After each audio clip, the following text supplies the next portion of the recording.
So आज चाहिँ हामी कहाँ छौँ भन्छ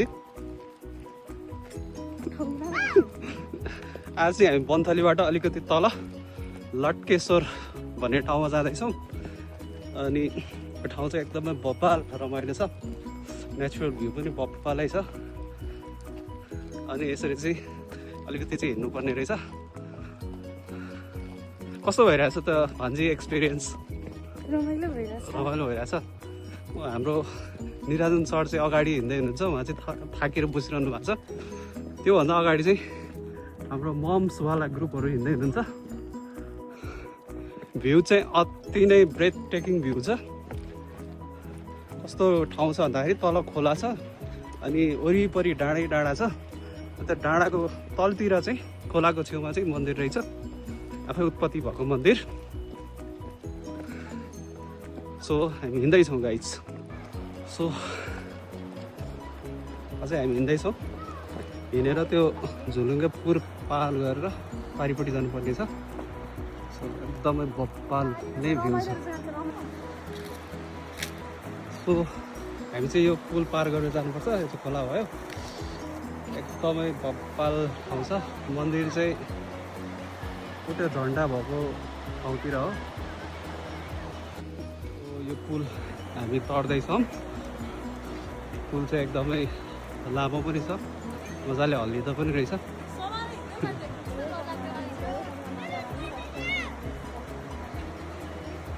दिदी कस्तो फिल भइरहेछ तपाईँलाई? है पुरा डाँडा काँडाको बिचमा टक्क है, तलतिर मन्दिर होइन। यसो कसो भन्छ बहिनी?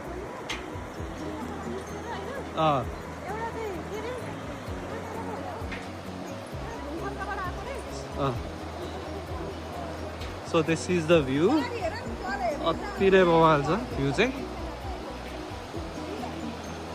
अनि हाम्रो सब परिवार अगाडि हिँडिरहेछौँ। भिडियो हो, भिडियो पुरै भिडियो हो। आज त भिडियो हो नि त यस्तो दामी ठाउँमा।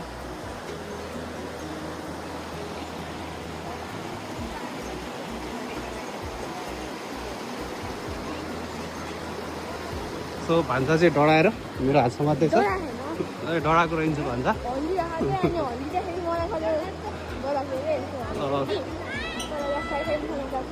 तर पुल त्यति हाइटमा छैन, तर लामो चाहिँ लामै छ पुल चाहिँ। शनिबार भएर पनि होला, अलिक प्याक चाहिँ छ।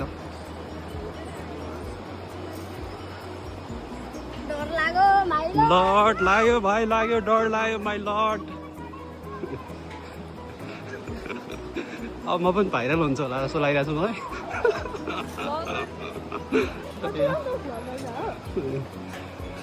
ल हेर्ने भ्यू अति बवाल छैन त, पुरा पेन्ट गरेको जस्तो भ्यू आउँछ।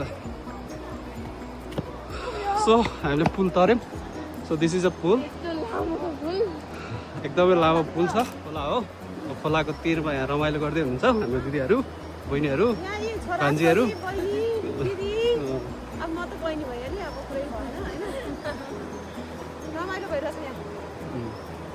ठाउँ चाहिँ कस्तो रहेछ दिदी? ठाउँ त यस्तो आनन्द पुरा नगर हे भगवान, एकदम धेरै आनन्द छ।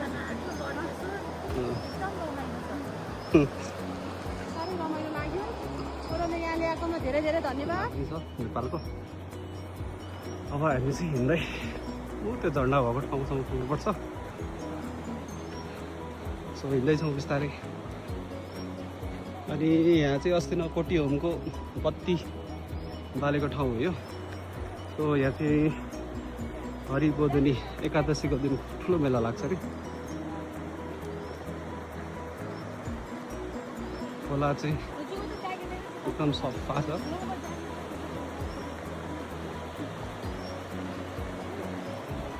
त्यो भर्याङ चढेर त्यो झन्डा भएको ठाउँमा पुग्नुपर्छ हामी। अलमोस्ट हामी पुग्न लागिसक्यौँ। सो यो चाहिँ त्रिशूल, एकदम भाइरल त्रिशूल।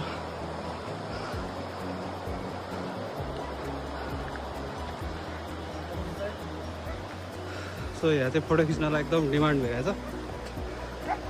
सो मन्दिर चाहिँ यही नै हो, अति नै बवाल छ। डाँडा काँडाको बिचमा यस्तो मन्दिर चाहिँ बनेको छ।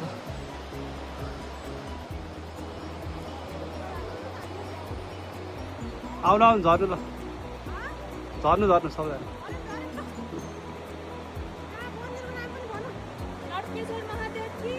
जय। अहिले चाहिँ हामी लड्केश्वर महादेवमा छौँ। यो तपाईँहरूले देख्न सक्नुहुन्छ 108 सो मन्दिरको परिसरमा चाहिँ यसरी चाहिँ फोटोहरू राखेको रहेछ।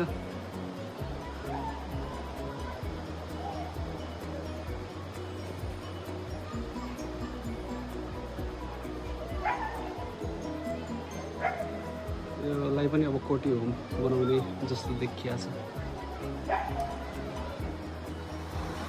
सो पछाडिको ब्याकग्राउन्डमा चाहिँ यस्तो सिन देखिन्छ।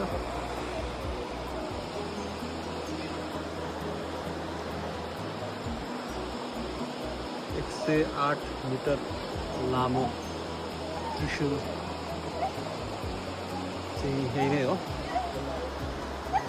सो यहाँनिर हस्ती पनि रहेछ, सायद यहाँ पालेको होला। सो दिदीहरू चाहिँ आउँदै हुन्छ बिस्तारै। मलाई पर्छ न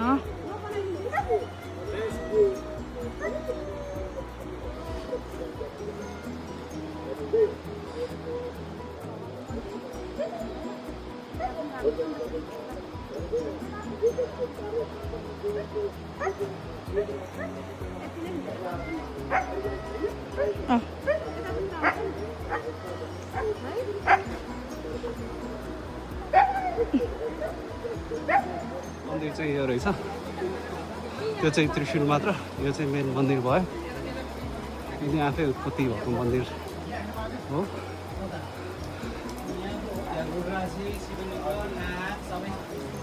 अनि यो चाहिँ यहाँबाट जाने पानी आफै रसाएको पानी भयो। ओम नमः शिवाय, हर हर महादेव, जय जय।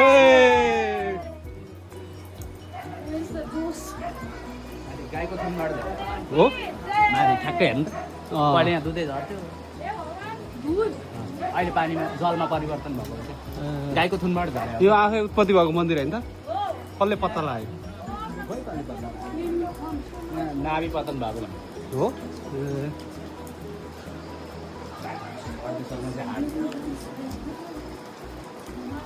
यहाँ चाहिँ भएर यहाँ चाहिँ नुहाउने पूजा सुजा हुँदा नुहाउने कि नुहाउने यो पानी जम्मा भयो त्यहाँ जान्छ। कुकुरले फोहोरहरू निकाल्छ। ए हो, कालो कुकुर थियो नि आएको। ए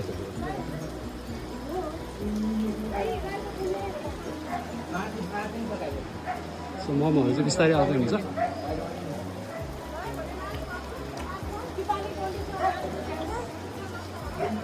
यो चाहिँ 12 महिना 365 दिन यसरी चाहिँ पानी अथवा दुध चुइन्छ अरे भन्ने विश्वास।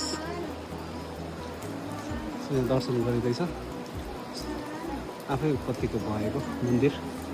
मेन मन्दिर चाहिँ यही नै हो। यहाँभित्र चाहिँ गाईको थुन गोदार चाहिँ के छ, त्यो चाहिँ खिच्न बनाएको छ। सोनाले खिचिन्छ।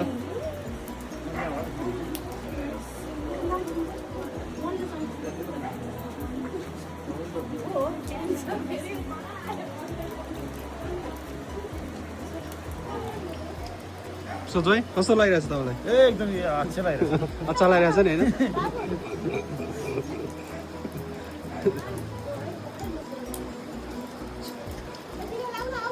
साक्षात देउता।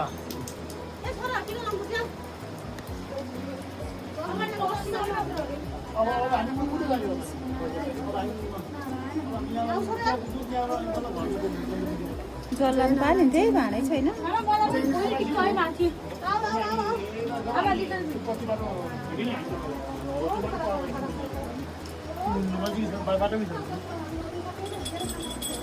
हामी अहिले जुन बाटो आएको त्यही बाटो फर्किँदा होला।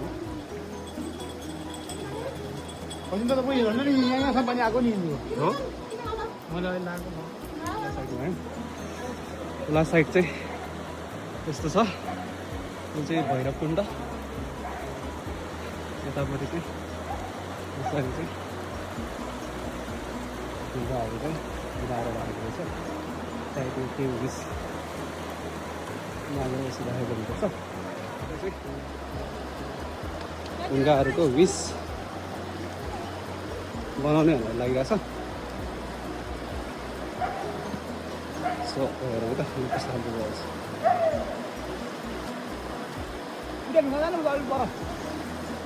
पानीमा क्या पानीमा पानीको ढुङ्गा ल्याएर गर्नु पर्यो मिल्दैन मिल्दैन अझै हेर मैले बनाएको कस्तो खतरा छ यो आरसीसी वालाले बनाएको यो म आज पनि पुरा ढुङ्गा बनाउँदै हुन्छ भान्जीले चाहिँ बनाउन लागिसक्यो अलमोस्ट फाइनली अब उसको विस पुरा हुन्छ कि हुँदैन हेरौँ है त विस खोलाको तिरमा यसरी बनाउनु पाउँदाखेरि छुट्टै आनन्द हुँदो रहेछ आमा कस्तो छ बब्बाले आएछ ल मम्मी कतिवटा बनाउनु भयो ए ल अब बुझ्न लाग्ने हो न अब हाम्रो निराजन सरले पनि बनाउँदै हुन्छ उहाँको चाहिँ विस के हुन्छ हेरौँ त यो अरूको भत्काएर बनाउनु चाहिँ भएन नि सो हाम्रो लटकेश्वरको यात्रा यही समाप्त भएको छ so it's a rap good by